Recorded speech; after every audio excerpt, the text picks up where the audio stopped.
Hi, this is Todd from the Scoundrels Cantina, and welcome to another LEGO Star Wars MOC review. In this video, I'll be reviewing Luke's custom Resistance Ski Speeder, which is most notably seen at the Battle of Crait in Star Wars Episode 8 The Last Jedi. This ski speeder is more of a customized version of the original that Luke the Other Scoundrel made in a separate video, so the link will be below if you want to see the original. By the way, this is actually his first version of the speeder before he knew what its actual colors were, which was revealed by the Hasbro Ski Speeder toy. So when he found out about the colors, he changed this green version into what you can see in the original Ski Speeder MOC review. In the end, we both decided to also release this first version of it because it looks nice as well. Keep in mind that this video was made before The Last Jedi came out and that we only had a few pictures and scenes to work with in case the look is not completely accurate, although the colors are surely not, and some other minor details that we wanted to add. As you guys probably already know, we don't consider anything after Return of the Jedi as part of our story in our headcanon, including this because we believe Return of the Jedi should be the happy ending in the Star Wars story, because it feels right to us that way.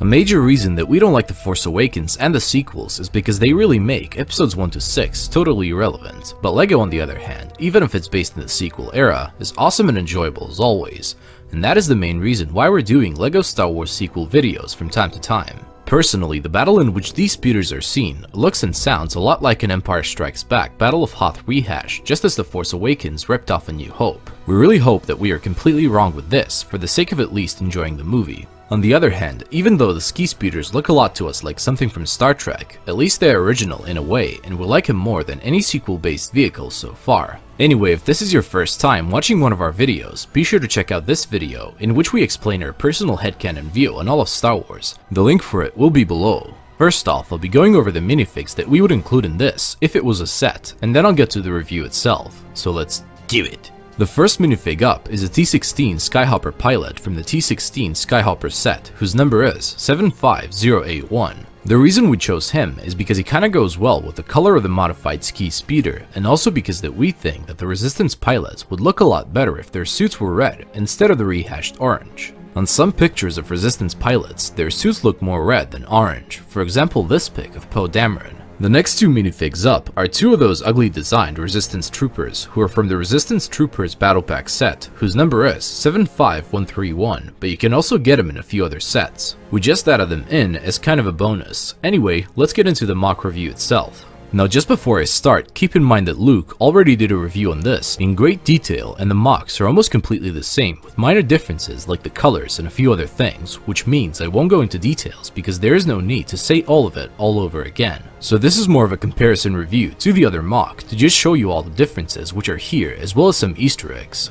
Starting off with the cockpit, you can see that basically the things that are changed here are the side pieces, which used to be light gray as you can see, but are now dark green because we couldn't decide where to just put a splash of that green color on the cockpit. Now here's a look at the inside of the cockpit, which also has some changes like the silver circular thing at the back, which used to be red in the original MOC. This is what it looks like when the pilot sits inside and when the cockpit is in the closed position. Also, we kept the rubber band for extra details, and as said in the original MOC review, the cockpit should only go halfway and not be completely closed, but sadly, pieces like that don't exist, or at least we don't have them. Moving on to the connections holding the cockpit and the main engine together, we can see that the colors are changed as well as the color pattern. By the way, this was actually Luke's first original color design. One of the green pieces has some gray sticker detail, which is always good.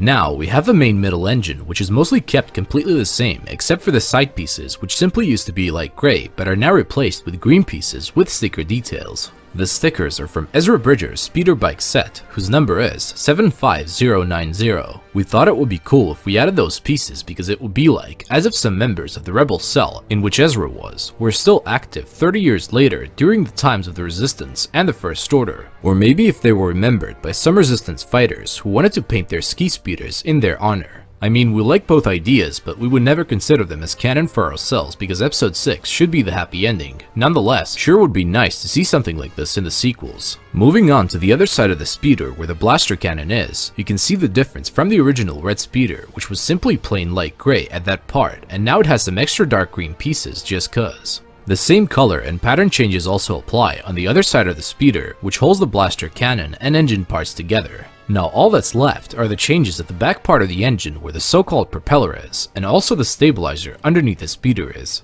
The propeller part is now simply in light gray pieces, and it used to be in dark red, as most of the other parts of the previous version. Now, underneath the engines where the stabilizer is attached to the speeder, I just added a dark green tile to simply add more green to the MOC, and that will basically be it. One last time, if you haven't seen the original yet, the link for it is below, and is much recommended. Anyway guys, this is it on the MOC review, and I hope you all enjoyed it, and if you did, be sure to check out our other videos and subscribe. The link for our MOC review playlist will be down below, as well as the links to our custom minifigure and set review playlists. Also, we hope you enjoy this slideshow now at the end. Anyway, remember guys, God is awesome, may the force be with you always, and we'll see you in another video, you rebel scum.